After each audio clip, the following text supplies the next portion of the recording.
Exercice 17, une histoire de décimale. Pi environ égal à 3,1415. Donc ça, je te rappelle que c'est le coefficient de proportionnalité qui permet de passer du diamètre d'un cercle à son périmètre. Eh bien, c'est un nombre qui contient une infinité de décimales. Des chercheurs essayent sans arrêt de battre le record de décimales à l'aide d'ordinateurs ultra puissants. Alors, pourquoi on fait ça? Il y a un intérêt, on ne le fait pas pour le fun.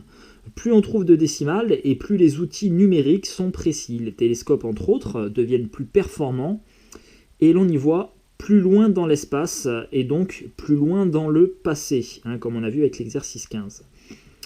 En 2009, l'université de Tsukuba a presque déterminé les 2,577 fois 10 puissance 12 premières décimales de pi à l'aide d'un T2K Open Supercomputer. Donc ça, c'est un ordinateur qui n'a rien à voir avec le PC que tu utilises chez toi ou dans les établissements. C'est un ordinateur absolument monstrueux. Faut que tu imagines là ce nombre-là, 2,577 fois 10 puissance 12. Ça fait, on dépasse les milliards. Les milliards gigas, c'est 10 puissance 9. Et là, on est en 10 puissance 12. On est sur du téra, c'est le préfixe associé. Donc on est après les milliards, on est à billions, 2,577 billions de décimales. C'est monumental.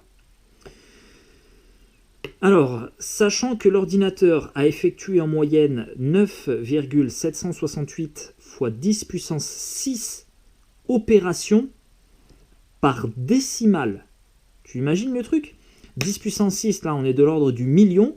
Donc en gros, il faisait à peu près, en moyenne, 9 768 000 opérations pour réussir à trouver une décimale. Et ça, il l'a fait pour les 2,577 fois 10 puissance 12 décimales. C'est un truc de dingue. Donc l'informatique, c'est vraiment super utile, ça nous permet de gagner énormément de temps. Encore une fois, c'est le T2K Open Supercomputer, c'est pas le PC Dell du coin. Alors, combien a-t-il d'effectué d'opérations au total? Puisque ça, c'est le nombre d'opérations pour une décimale, et nous, on veut connaître le nombre d'opérations au total. Eh bien, on va multiplier ce nombre d'opérations tout simplement par le nombre de décimales.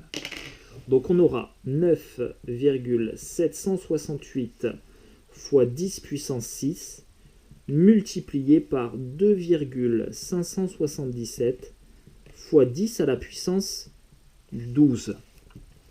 Alors, je vais permuter ici l'ordre des facteurs. Tu vois, je vais faire 9,768 fois 2,577 à la calculatrice. Donc 9,768 fois 2,577. Je vais me contenter de calculer ça déjà. Ça fait 25,172 136. Et ensuite, il faut que je multiplie par les 2 puissances de 10. Alors, j'ai 6 facteurs 10 ici, et après, j'en ai 12. Donc, au total, j'en ai 6 plus 12, c'est-à-dire 18. Voilà. Donc, ce nombre-là, fois 10 puissance 18, opération. Très bien.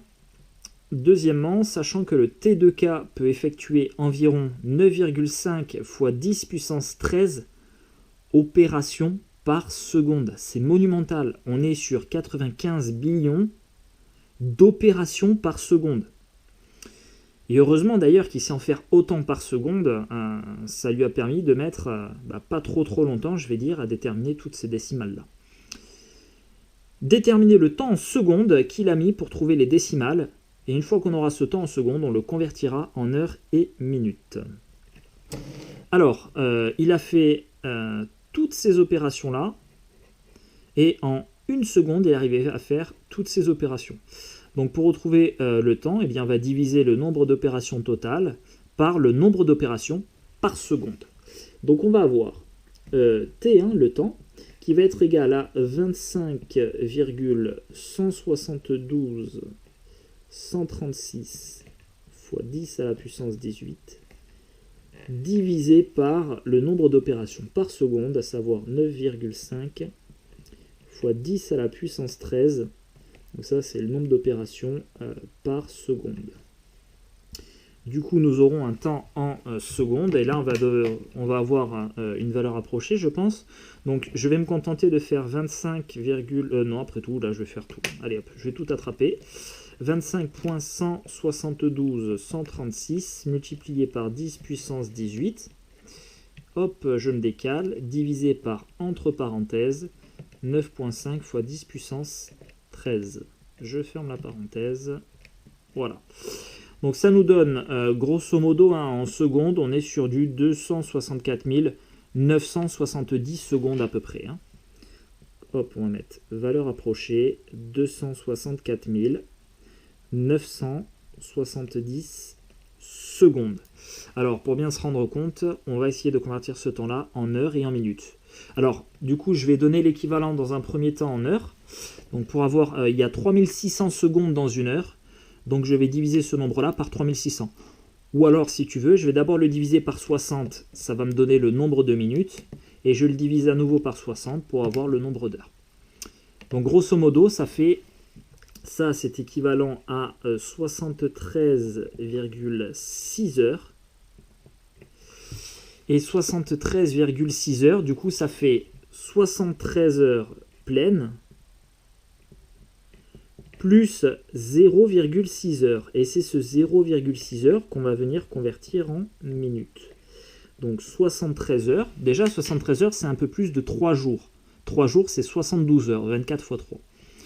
Et ensuite, 0,6 heures, ça fait 0,6 fois 60 minutes, qui donne 36 minutes.